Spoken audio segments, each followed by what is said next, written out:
예, 안녕하세요. 8월 6일 금요일 짱목과 말씀수다의 시간입니다. 예, 오늘 주시는 말씀은 신명기 22장 1절부터 12절의 말씀입니다. 하나님 말씀을 보시겠습니다. 내 형제의 소나 양이 길 잃은 것을 보거든 못 본 채 하지 말고 너는 반드시 그것들을 끌어다가 내 형제에게 돌릴 것이요. 내 형제가 내게서 멀거나 또는 내가 그를 알지 못하거든 그 짐승을 내 집으로 끌고 가서 내 형제가 찾기까지 내게 두었다가 그에게 돌려줄지니 나귀라도 그리하고 의복이라도 그리하고 형제가 잃어버린 어떤 것이든지 내가 얻거든 다 그리하고 못 본 채 하지 말 것이며 내 형제의 나귀나 소가 길에 넘어진 것을 보거든 못 본 채 하지 말고 너는 반드시 형제를 도와 그것들을 일으킬지니라. 여자는 남자의 의복을 입지 말 것이요 남자는 여자의 의복을 입지 말 것이라. 이같이 하는 자는 내 하나님 여호와께 가증한 자이니라. 길을 가다가 나무에나 땅에 있는 새의 보금자리에 새 새끼나 알이 있고 어미새가 그의 새끼나 알을 품은 것을 보거든 그 어미새와 새끼를 아울러 취하지 말고 어미는 반드시 놓아줄 것이요 새끼는 취하여도 되나니 그리하면 내가 복을 누리고 장수하리라. 내가 새 집을 지을 때에 지붕에 난간을 만들어 사람이 떨어지지 않게 하라. 그 피가 내 집에 돌아갈까 하노라. 내 포도원에 두 종자를 섞어 뿌리지 말라. 그리하면 내가 뿌린 씨의 열매와 포도원의 소산을 다 빼앗길까 하노라. 너는 소와 나귀를 결의하여 갈지 말며 양털과 배실로 섞어 짠 것을 입지 말지니라. 너희는 너희가 입는 겉옷에 내 귀에 술을 만들지니라. 네, 신명기 말씀을 시작하면서도 그런 말씀을 드렸어요. 어떻든 간에 어떻게 세상에 나가서 살아가야 될까? 사는 방법에 대한 이야기가 신명기에 거듭 우리에게 전해주고 있다. 오늘 말씀은 이렇게 시작이 됩니다. 1절을 보면 형제의 가축이 길을 잃어버렸을 경우에 반드시 그 사람을 모른 채 하지 말고 그 가축을 끌어다가 형제에게 주어라 라고 그렇게 명령을 하고 있습니다. 그리고 형제의 집이 너무 멀거나 어딘지 알지 못하면 대신 보관했다가 찾을 수 있게 하여 의복과 같은 작은 소유물도 그렇게 하라 라고 그렇게 말씀을 하고 있는 겁니다. 이 말은 무엇을 의미할까요? 어렵고 힘든 이웃들에게 관심을 분명히 가져야 한다 라고 하는 걸 아주 분명하게 말씀을 하고 있어요. 그러니까 힘들고 어려운 이웃이 내 곁에 있을 때에 그것은 하나님이 내게 주신 그런 이웃이라고 하는 것을 생각하면서 그들의 도움을 요청을 했을 때에 그 도움이 요청당하는 모습을 봤을 때에 꼭 그들을 어떤 방식이든 많든 적든 도와줘라 라고 하는 게 하나님의 모습입니다. 모른 척 하지를 말라고 하는 거예요. 그러니까 저도 이제 이 방식을 꼭 이용하는 게 뭐냐면 우리 교회에 이제 선교사님들이나 목사님들이 이제 연락이 오죠. 이거 뭐 선교사님 목사님들 보시면 안 되는데. 근데 이제 연락이 오잖아요. 그러면 어떨 때 이상한 것까지 오세요. 우리 교회도 지금 막 뭐 페인트 칠하고 건축 중인데 예를 들면 뭐 이제 어떤 페인트를 칠하거나 뭐를 하는데 돈이 없다.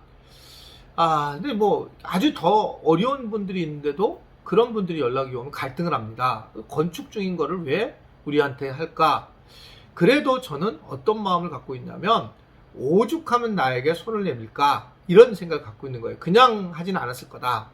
그래서 선교사님들도 그렇고 뭔가 손을 뻗치게 되면 적어도 많고 적고는 상관없이 도와줘야 한다라는 것이 제가 가지고 있는 지론입니다. 지금 뭐 그렇게 하고 있고 교회가 작았을 때도 그렇게 했고 늘 이제 그런 모습을 어떻든 유지하고 살았어요. 왜냐하면 그게 하나님의 마음이라고 봤기 때문에 그렇고 또 상대방도 얼마나 그 수치스럽고 창피할 수 있잖아요. 도와달라고 이렇게 얘기를 할 때에 뭐 일상적인 분들이 있습니다. 어디 협회 같은 데서 오는 거 그런 걸 제외하고 개인적으로 저를 알고 있는데 그런 도움의 요청을 해왔을 때에는 어떤 방식이든지 조금이라도 도와줘야 된다. 왜냐하면 그것은 오늘 말씀처럼 그 좀 어려운 상황에 모른 척해서는 안 된다라고 하는 거예요. 우리 지체들도 마찬가지입니다. 내가 그게 보여요. 저 사람이 어렵고 힘든 게 보이면 그건 하나님이 내게 주신 마음이에요. 내게 주신 마음. 또 저 사람이 내게 요청을 했어요. 그랬을 때 내가 모른 척하는 그 순간에 관계는 다 끝나게 되거든요. 이게 사무실에서도 마찬가지예요. 이 일을 좀 도와달라 했을 때에 늘상 하는 사람은 안 되고요. 근데 정말 도움을 요청했을 때에는 내가 지금 어떤 중요한 상황이 있더라도 그것을 도와주게 될 때에 굉장한 관계의 시너지를 얻게 되고 생활 선교사로서의 삶을 살아갈 수 있는 것을 볼 수가 있습니다. 이게 이제 크리스찬들이 가야 될 길이라고 하는 것을 알고 오늘 그렇게 말씀을 하고 있습니다. 하나님의 백성들은 어려운 사람들의 모습을 모른 척해서는 안 된다. 그래서 그들을 돕고 그들을 회복시키는 것이 굉장히 중요하다라고 하는 걸 말씀하고 있죠. 그러면 어떻게 가능할까? 그것을 예수님이 이 말씀을 풀어요. 이웃을 사랑하는데 어떻게 사랑해야 되냐면 내 몸을 사랑하는 것처럼 사랑해야 된다.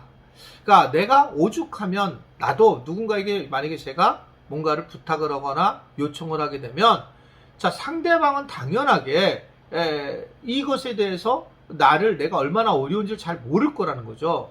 그랬을 때에 우리는 자기 몸처럼 생각하면서 그걸 도움을 요청한 것에 대해서 주는 게 너무 당연한 거죠. 서로 바꿔서 생각하면 충분히 이해가 된다는 거죠. 나도 어려운 마음으로 내가 요청을 하게 되는 건데 상대방도 그럴 거다. 내 몸처럼 생각을 하면서 그를 도와주려고 하는 것을 말씀을 하고 있습니다. 그랬을 때에 우리가 바른 믿음 생활을 해 나가는 거다. 오늘도 주변에 이렇게 봐서 저 사람이 너무나 막 더워하고 힘들어하면 차가운 냉수 한 그릇만 갖다 줘도 그분이 굉장히 마음이 따스해질 거예요. 그러니까 뭐 큰 게 아닙니다. 또 누군가가 너무나 조용하고 뭔가 쭉 가라앉았을 때에 한번 어떻게 잘 지냈는지 톡을 한번 보내는 것도 중요한 부분이고요. 그러니까 본인이 이제 뭔가 이상하게 드러나지 않는 모습으로 살아가는 것들이 이제 어떤 모습이다 이렇게 생각할 수가 있는 것입니다. 하나님은 생활 방식을 잘 이야기를 하고 있죠. 그래서 이 오늘 말씀에 아주 구체적으로 얘기하는 것은 포도원에 종자를 섞고 뿌리지를 말고 또 소와 나귀를 같이 겨리지 말고 같이 묶지 말라는 거예요. 옷감도 섞어서 짧지 말라고 명령을 하셨습니다. 이 얘기는 뭐냐면 이방 사람들의 혼합 종교를 이야기하고 있는데 세상의 방식을 자꾸 추구해서 우리의 기독교적 세계관을 무너뜨리지 말라. 그래서 자꾸 자기 합리화가 돼서 세상 방식이 와서 함께 더불어 자리 잡지 못하게 하라. 적어도 우리가 세상 방식으로 나가진 않을 거예요. 그런데 이것이 같이 겹쳐지면서 혼돈스러운 모습으로 우리가 하나님의 나라를 세워나갈 가능성이 높기 때문에 이것을 말씀을 하고 있습니다. 우리는 어떻게 살아가야 되는 건가? 말씀으로 살아간다. 아멘이세요? 말씀. 하나님의 말씀. 이게 수다, 이 말씀 수다도 마찬가지일 텐데, 이 말씀을 갖다가 우리가 중심을 두고 살아가야 된다는 거죠. 말씀을 늘 중심대로 살아가지 않으면 우리는 그냥 헷가락 뒤집어진다는 거예요. 제가 다른 설교는 안 듣습니다. 다시 안 들어요. 그러니까 뭐 주일날 설교나 수요 기도회나. 근데 말씀 수다는 꼭 다시 들어요. 왜냐면 내가 무슨 말씀을 했는지를 다시 한번 제가 확인을 합니다. 근데 제가 은혜를 받아요. 설교를 잘해서가 아니라 성경 말씀에 기록된 것을 생각을 하면서 제가 은혜를 받습니다. 그게 말씀대로 살아가는 거거든요. 그러니까 말씀은 성경의 말씀에 그대로 내 삶의 기준이 돼야 되는 거고, 그때 기준이 뭐냐면 혼합주의로 가지 말라. 함께 세상과 더불어 가는 그런 생각을 갖지 말라는 거예요. 세상에 대한 가치를 버리라는 게 아니라 세상이 자아중심적인 사고를 갖고 세상은 성공지향적인 그런 생각을 가지고 살아가는데 그게 아니다 라고 하는 것들을 계속 우리에게 전해주고 있는 것을 볼 수가 있습니다. 우리는 하나님 앞에서 말씀에 순종하고 살아가야 된다. 적어도 이 코로나 기간 동안에 저는 이 말씀에 순종한다는 것은 매일 말씀 수다를 정확하게 듣는 거라고 생각해요. 아멘이세요? 지금 듣는 분들은 아멘 하시겠지? 근데 왜냐하면 어떻든 말씀을 내가 좀 듣기를 원하고 들어가고 있기 때문에 그렇다라고 볼 수 있습니다. 말씀을 꼭 우리가 들으시고 말씀을 또 묵상을 하고 말씀이 내 삶의 기준이 돼야 된다. 또 말씀을 묵상하시는 이 듣는 분은 이거 듣는 거로 끝마치는 게 아니라 때로는 말씀을 읽고 말씀에 대해서 본인이 좀 더 깊이 만나게 될 때에 훨씬 더 우리는 세상에 대해서 담대하게 나갈 수 있고 또 승리자로 세워질 수 있다는 것을 말씀하고 있습니다. 하나님의 사랑과 세상 사람은 달라야 합니다. 이걸 기억하셔야 돼요. 다를 수밖에 없다. 그게 왜냐하면 하나님이 그렇게 우리에게 명령을 하셨기 때문에 그렇다. 그것을 알고 세상에서의 사람과 다른 그런 삶을 살아가는 우리 모든 지체들이 될 수 있게 되기를 주님의 이름으로 축원해 드립니다. 기도하겠습니다.